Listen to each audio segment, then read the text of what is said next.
God? Is it some old dude in heaven waiting to punish me for all my sins? Like, who really is God? And how can I connect to God? Where is God? These are questions I've had on my mind for quite a long time. And now that I have the answers, I cannot wait to share with you.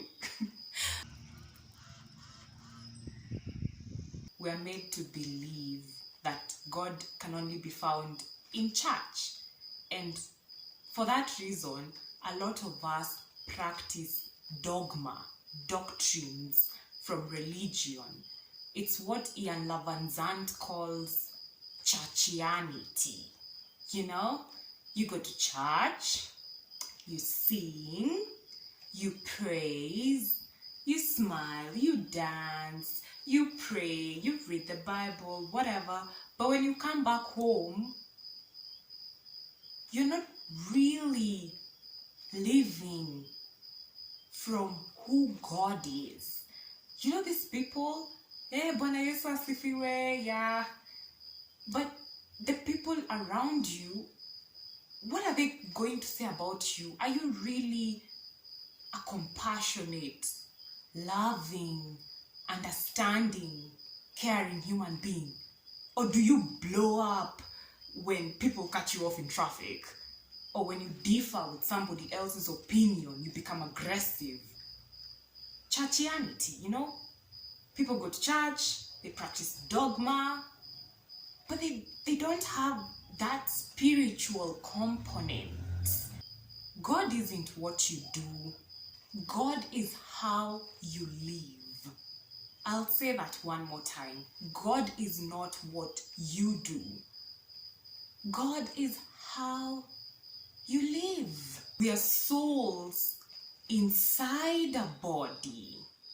You know, we are energy inside a body, inside this meat suit.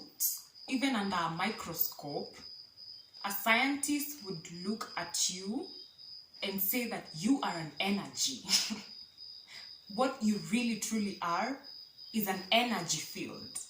What quantum physicists call electromagnetic energy. God is not anything that is outside of you. God is not anything you're going to find. God is within you. It's right here, you know, in your heart. What Oprah calls heart space.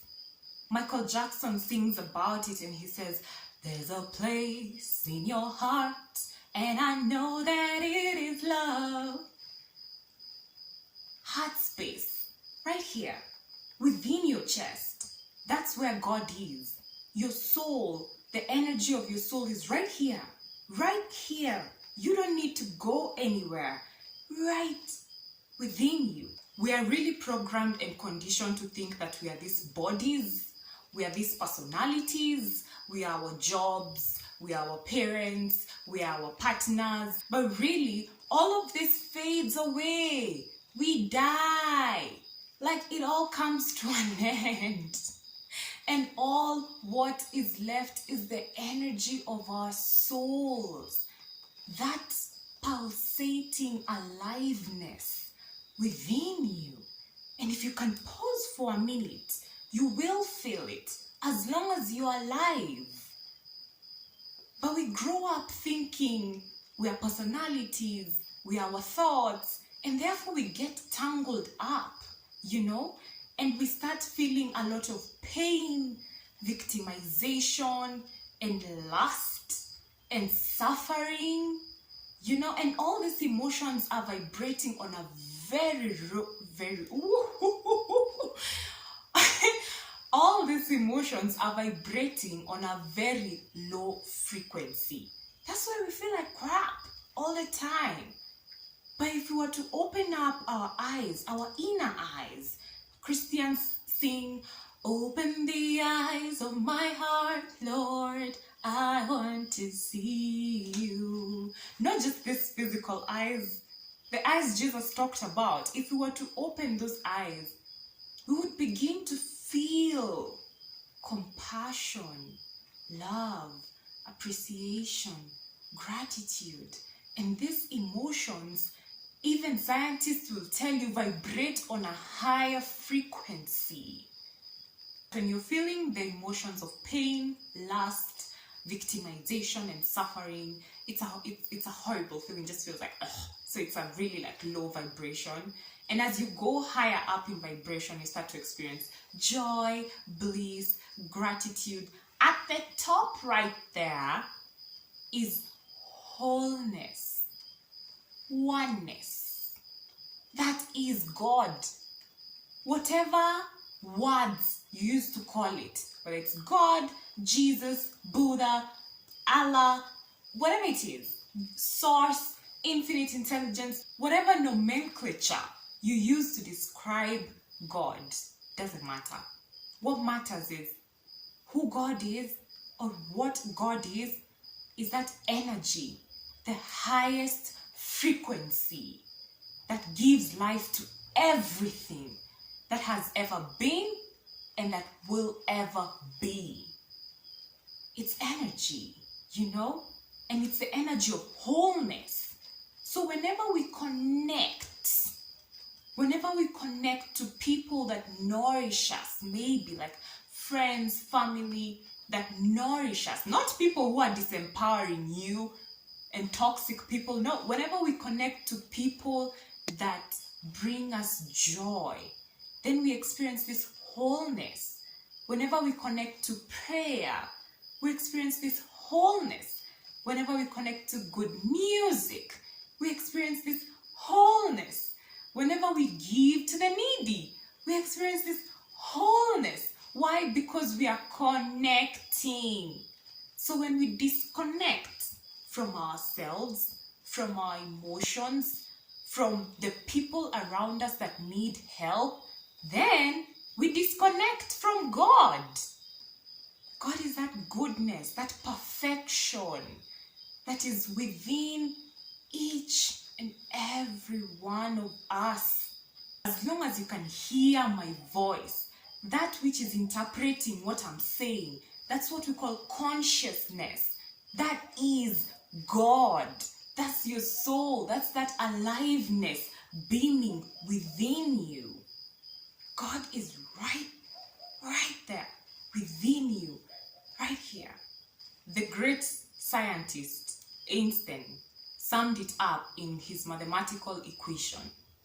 E equals mc squared, meaning energy equals everything.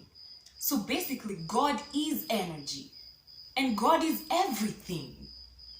God is that which has always been and will always be, will forever be. God is the frequency of source energy that is within every single thing, being in this world that has ever been, that will ever be. It's that frequency, you can't really touch God. You can only feel the presence of God. God is that self-organizing intelligence that is in charge of everything that has ever existed. And when I talk about a self-organizing intelligence, let's try to understand what it really is. Self-organizing intelligence. Look at the birds in the air. They don't cook, but God always provides for them. It's guaranteed. Look at the butterflies. They don't order KFC, but God still feeds them from the fucking ground, like from Mother Earth. Flowers bloom and the butterflies get the chance to enjoy the nectar. Have you ever seen butterflies enjoying nectar in nature? It's beautiful. Oh my God. Because you realize they can't go hungry. No. There's a source energy that is calculating every single thing, every single mathematical equation, every single life experience. There's a supreme being in charge and calculating things to the nitty-gritties. You know? Fascinating, right? That which you're listening to me with right now, that is interpreting what I'm saying, is aware of what I'm saying. And people really don't understand why we are really encouraged to meditate. Because the only way you can actually feel the presence of God is when you're still. You don't have to be meditating, but you've got to be still. So I urge you, just take a minute to sit back and breathe. Just breathe and let your body relax. Release all the baggage from the day. And if you're struggling to actually get still, find guided meditations online and try those. We just help you calm down and still down. Become cool, like water in a jerry can. And in that moment, in that quietness, in that peace, you become aware of your consciousness. You actually realize, oh, wait, I'm alive. I'm alive. No, seriously, some of us are just going through our days, point A to B, task A to B. We don't even sit to breathe and realize that actually we're not dead. But when you meditate, when you take the time to just be still, when you take the time to walk in nature without wearing earpods or having a phone with you, just being there, present, you will feel an aliveness beaming inside your heart, inside your chest, pulsating with goodness, perfection, beauty, this exhilarating power. You feel it expand within you. I'm telling you, like, I'm speaking of stuff I've actually experienced. I will point you to the direction and I will tell you, honey, get still and breathe. But you could choose to just hop from this video to the next and continue gossiping or doing whatever you are doing. Or you could choose to follow what I'm telling you. My job is to point you to the direction. I'll tell you, hey, it's that way. Because I have been there. I felt it. I feel it at least every day. But it's up to you to choose whether you're going to do it or not. But if you really want to experience God right here, right now, you will. You just need to be calm. Just be still. I urge you, just be still at least 5 minutes a day. It makes a whole new difference. Connect to yourself. Connect to things that nourish you. Connect to prayer. Read the fucking Bible. Read it for yourself. Read it and be able to internalize what is going on there in your own soul. You don't need anybody to tell you, unless you're illiterate, right? You don't need somebody to explain word for word. Sit down with it every once in a while. Pop up a verse and let it resonate. Let it sink deep inside you. Because the truth is, God is right here within you. And if you are living a compassionate, loving, understanding, passionate, purposeful life, you abide by your spirit. You're within God.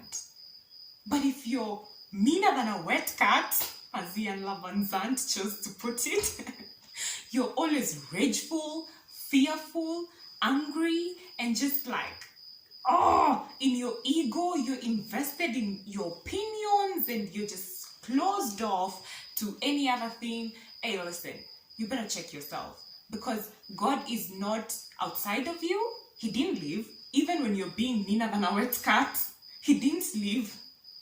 He's still right there. That energy, that spirit is still within you right there.